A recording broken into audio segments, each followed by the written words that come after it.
right, welcome to the 5th Sunday of the season of Lent. I'm happy to be with you today. And we are going to talk about fasting on this 5th week from blame. I bet all of you know what blame is because you probably blamed someone for something that's happened to you or about you. And so, what are we supposed to do with that? We're not supposed to get stuck in our negative feelings about blaming people. So the opposite, oftentimes, of blaming is understanding. So say one of your friends was really mean to you on the playground and you blame them for whatever they said made you fall off the slide and hurt yourself. So you're blaming them. So, and you know that they're not usually like that. So what you might try to do is to understand and say, hey friend, did you have a really bad morning today? Did something happen on the way to school? And maybe you find out that they had a terrible night's sleep and they're grumpy and they didn't mean what they did, but they did it. So today, in this 5th Sunday of Lent, we are going to hear the story of Joseph. And boy, if there was ever a character who had the right to blame somebody, it was Joseph. But we're going to learn how he ended up forgiving his brothers in spite of that. So let's go get ready to hear that story. This is called Down in My Heart.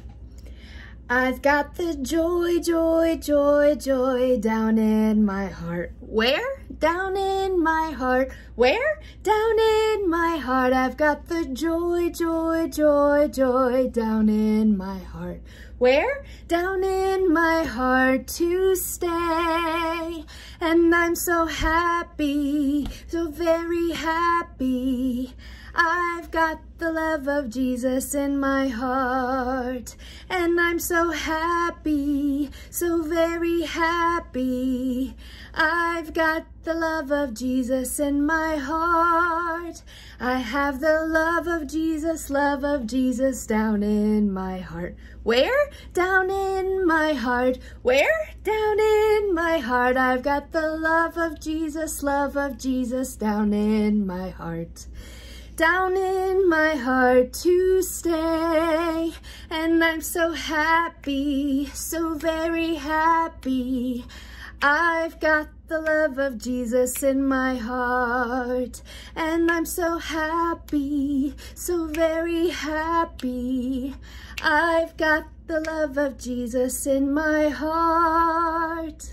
This song is called The Fruit of the Spirit, and there are some motions, so make sure you join along. The fruit of the Spirit's not a coconut. Fruit of the Spirit's not a coconut. You want to be a coconut. You might as well hear it. You can't be a fruit of the Spirit because the fruit is love, joy, peace, patience, kindness, goodness, faithfulness, gentleness, and self-control. Love, joy, peace, patience, kindness, goodness, faithfulness, gentleness, and self-control. The next one. The fruit of the Spirit's not a watermelon. The fruit of the Spirit's not a watermelon. You want to be a watermelon. You might as well hear it. You can't be a fruit of the Spirit because the fruit is love, joy, peace, patience, kindness, goodness, faithfulness, gentleness, and self-control. Love, joy, peace, patience, kindness, goodness, faithfulness, gentleness, and self-control. Woo! Last one. The fruit of the Spirit's not a cherry. The fruit of the Spirit's not a cherry. You want to be a cherry. You might as well hear it. You can't be a fruit of the Spirit because the fruit is love, joy, peace, patience, kindness, goodness, faithfulness, gentleness, and self-control. Love, joy, peace, patience, kindness, goodness, faithfulness, gentleness, and self-control. This one is called Who Did, and it is about Jonah and the whale. Who did swallow Jonah? Who did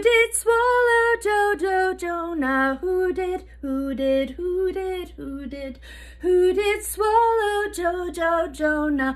Who did swallow Jonah? Who did swallow Jonah? Who did swallow Jonah? Who did swallow Jonah down?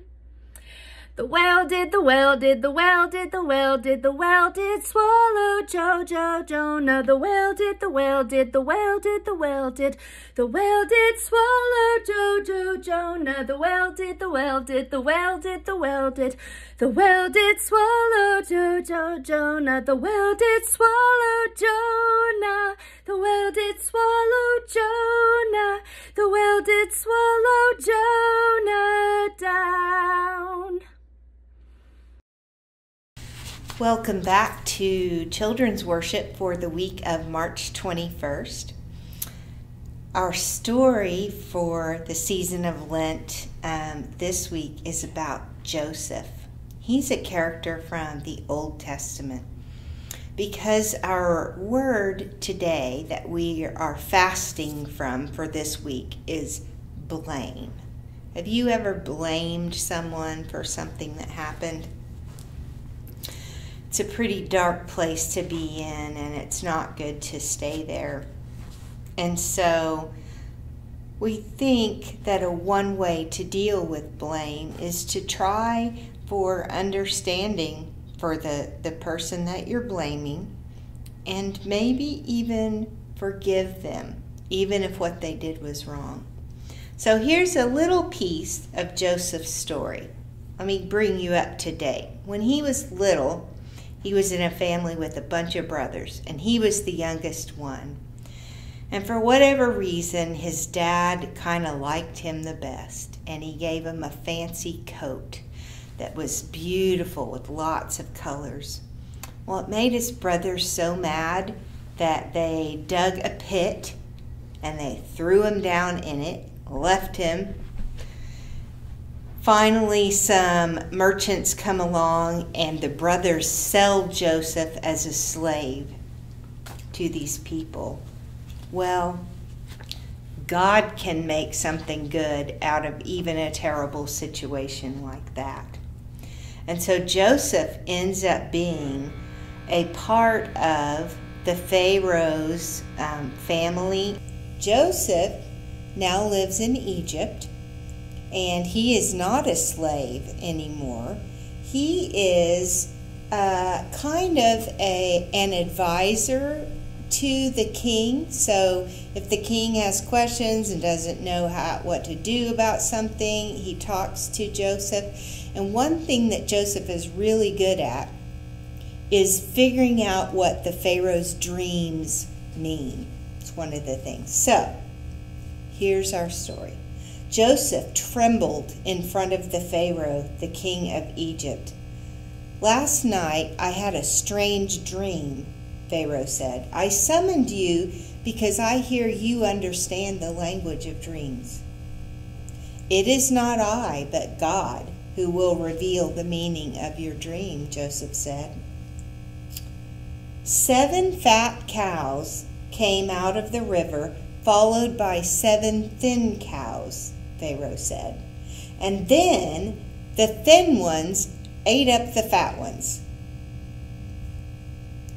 Joseph explains that means that for 7 years there will be plenty. That means like plenty of produce and grains for the farmers.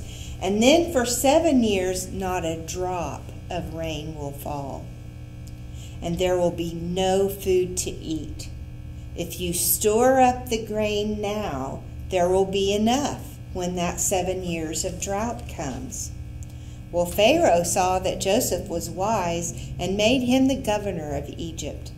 And after 7 years, just as Joseph said, there came a terrible drought. Joseph's brothers came to beg for food and bowed down before the mighty governor. When they realized it was Joseph, They trembled, afraid that he would punish them. But Joseph's love for his family was stronger than his anger. Joseph threw his arms around his brothers and kissed them. He said, "What you intended for harm, God intended for good. God has used us to save the world from hunger. Bring our family to live in Egypt so they will be safe." That's a pretty incredible story. Joseph could have been stuck blaming his brothers for all the bad things that ever happened to him in his life. And then when they came begging him for food, and he had the control to say, "I'm sorry, I don't know who you are and we don't have any extra for you." But he didn't. He took time in his mind to understand that his brothers weren't perfect. Nobody is, not even you and I.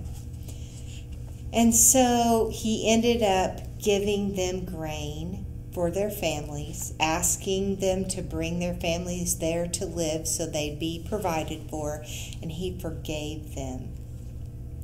So as you go about your week, when something might happen that gives you an easy first reaction of blaming somebody for something, I want you to stop for a minute and try instead to put yourself in that person's shoes and understand where they're coming from.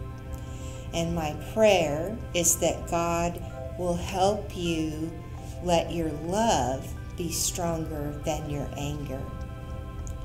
Have a wonderful week, and I'll see you back next week for the last Sunday, Palm Sunday, in the season of Lent.